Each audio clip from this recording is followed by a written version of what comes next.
Hello everybody, what's good? I'm back again with another video. So as usual guys, on my right I have my top 5 instruments that I will be going through so that we can see what we can get in the market this week. And as usual, as we know, something that we know at the back of our mind, that it's a Tuesday, and most of the times the market move starting as of Tuesday up until than the Friday, because you would notice that guys, one of the best days to trade is Tuesday, Wednesday, and Thursday, because the market moves. Okay, so without any further waste of time, let's get to the first instrument, which is US30. So as you can see on US30, if you zoom it out, this is what we have, which is we have this corrective structure, but we're not going to focus on that, right? So I see this expanding channel over here, all right, which is first touch, second, and the third touch. And then we have these 2 touches at the bottom, but we'll obviously create the third one sometime in the future. Just going to take a very long time, all right? It's not imminent. So let's go to the 4 hours. So going into the 4 hours, guys, as well, here, I'm not going to dwell much deeper as to what's going on the previous price. They're just going to go on the actual price, right? So if you'll notice here, we have this 3-touch correction right at the top.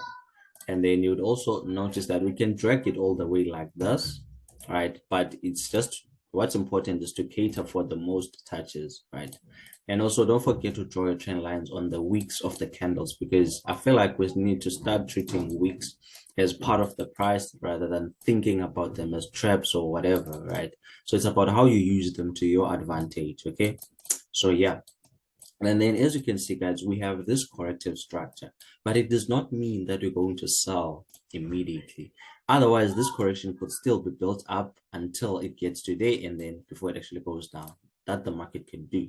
However, it can also break out, retest, and then go down. But we understand that we are looking at a corrective structure on the 1 hour time, on the 4 hour time frame, and it also looks something like a head and shoulder, because my thing is pattern, guys. I know patterns, I focus on patterns, right? So let's go inside now to understand. Before we get to that, guys, I also saw something like this, which is inside. Okay, but it's going to be clear on the 1 hour time frame. So going into the H1, now that we have highlighted everything else, the most important thing is to focus on the price, right? On the current price.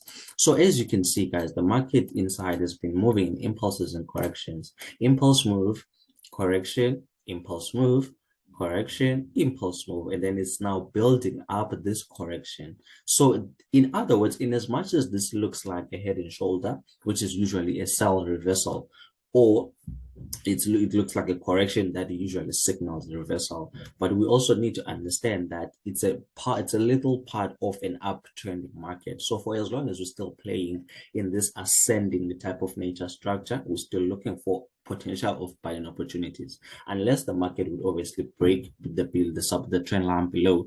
Then that's how we're going to know that the market is indeed going to sell. So another thing that I see here, I just see this supporting type of level, right? So what is it that we're anticipating here? So at the bottom, we have the potential of going down to get a third touch, right, which is somewhere there. So if the market ends up not respecting this support level and buying there, it would like to come to this trend line, because that trend line is also playing as a support level, okay? But from a structural perspective and pattern, I would say on US30, we're looking for the potential of the market maybe giving us a double bottom and then actually going to the upside. And then if you look at it in a bigger picture, you would see that we're looking at a possibility of a inverse head and shoulders. It does not have to be perfect, guys.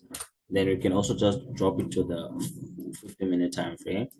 So this is what we have, 1, 2. So anticipated the touch at the bottom, and then we also have this supporting trend line over here. So we can just wait and see. But for me, I would like to see the market coming at least to this area and then before we can actually see if it's indeed going to buy, or if it doesn't, it can still go all the way down. So you shouldn't panic. Just understand that we may be creating a third touch over there before we could actually go to the upside. So that's what I see on US30. So let's go on gold. Let's go on gold. So gold, I already analyzed it for myself, which is yesterday, but I can erase everything and just start all over. And start all over, guys. That's not an issue. What do I want to do? All right. So let's see. Okay, I will not start over, guys. Right? I will start over the following ones because this is very clear. So as you can see, impulse move correction, we broke out of this corrective structure, and then we are currently rejecting off of that daily level. And as you can see in the past, it's been respected quite a lot by the market. So you would understand why it's rejecting there. So going to the 4-hour time frame, right? We have something similar to US30, but now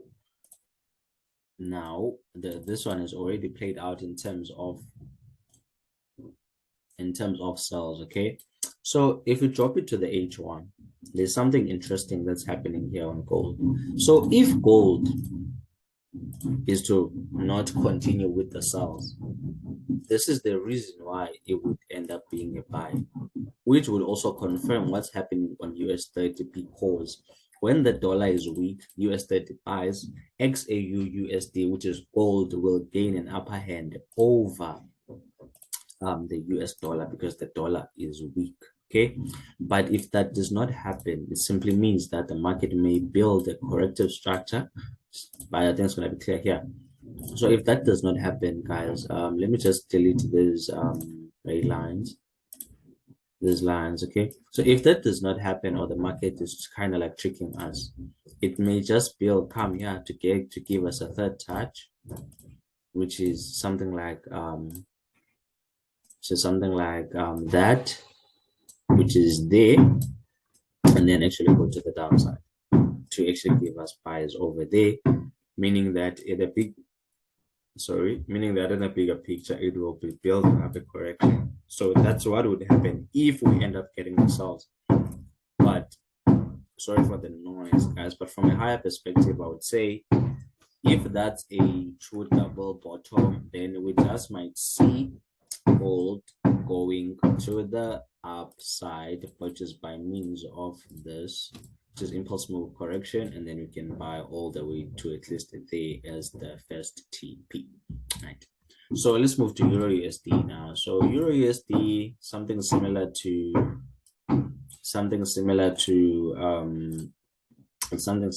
gold, right? Something similar to gold, but we can always start over, guys. We can see we broke out of that.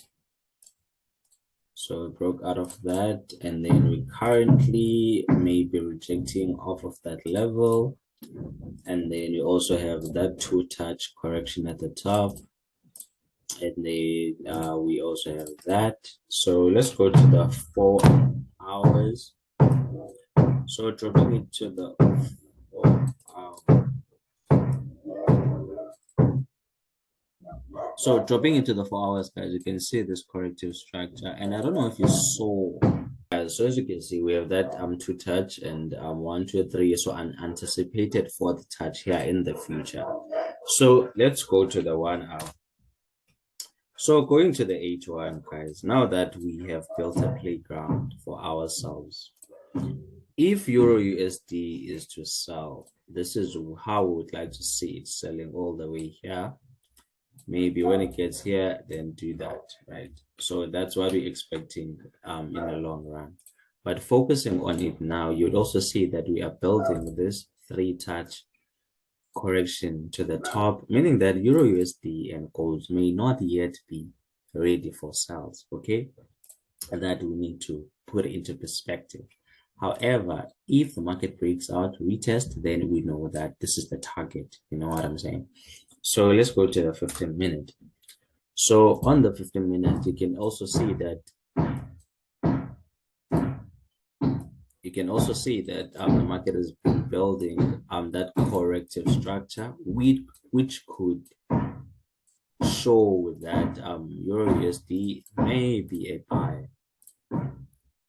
meaning that if this is an impulse move, that's a correction. So basically waiting for continuation to the upside. And stop loss at least just below there, which is that we're looking at 60% return, which is first touch, second touch, third touch, impulse move, correction. So we're looking at the possibility of the bullish continuation channel or flag, if you want to call it that. But let's quickly go to the 4 hour. So because I saw that candlestick over there. So the market rejected there. Those candles are not really quite clear, but I think for me this is very clear. But if it ends up being a sell as well, we're looking at the possibility of this head and shoulder pattern, right?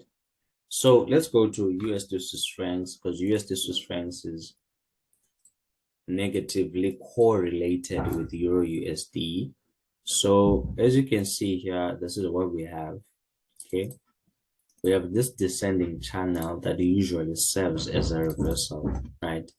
So we also have that because we broke out of the structure. Okay, right? So let's drop it to the 1 hour time frame now. Let's drop it to the 1 hour time frame. So as you can see, we built to this correction, which is we broke out in terms of a double bottom, which is got the this breakout, retest, and then went to the upside. Right now, we just have this little turning point over here. Then if you could also draw something like this, let's draw something like this so you can understand a little bit more. So let's go to the 15-minute. So here's what's going to happen, guys. Okay, first time seeing USD Swiss francs and Euro USD being this correlate.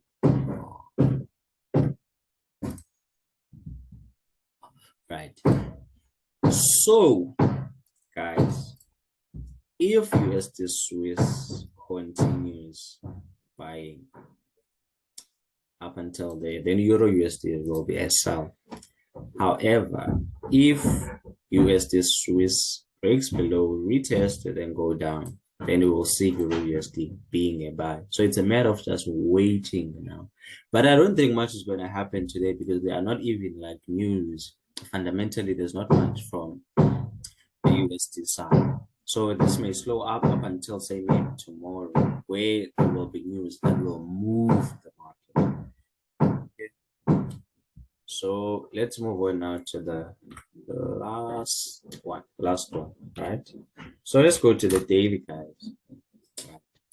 So from the daily time frame, that's the high that I spotted. Okay, so I spotted that high. So we had this correction, and then we found a trend inside the trend, which is the market ended up going to. As you can see, I'm just being disturbed by the noise. So as you can see, guys, we have this ascending channel. First touch, second, anticipated, third touch at the bottom in the future. And then we also had that ascending channel. So we know that once we have something like this and we approach a strong level correctively, then the market is most likely to go to the upside. But there is a but. So in as much as we have that, guys, we need to respect these two touches here. At the same time, we need to understand that this is a nice correction, okay?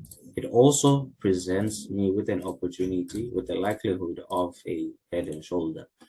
But it could still go to the upside, retest there, go there, that's where we can get the sales. I don't know, right? But then it could also respect this and then give us the head and shoulder. So it's just a matter of waiting whether we're gonna get the candlestick rejections, or it does want to test that level for one last time before it can actually sell and give us that, right?